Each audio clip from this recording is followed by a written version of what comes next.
ज्याप्रमाणे एखाद्या कुशल सोनारासमोर विविध धातूंचे मिश्रण ठेवले तेव्हा तो हुशार कुशल सोनार सोने वेगळे करतो आणि इतर धातू वेगळे करतो, ज्याप्रमाणे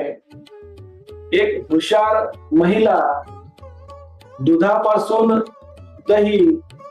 दह्यापासून लोणी, लोण्यापासून ताक आणि ताकापासून शेवटी तूप निर्माण करते, त्याचप्रमाणे एक ज्ञानी मनुष्य, धैर्यवान मनुष्य नश्वर असलेल्या तात्पुरत्या असलेल्या शरीराला, मनाला, बुद्धीला महत्व न देता फक्त चैतन्याला म्हणजे आत्म्यालाच महत्व देतो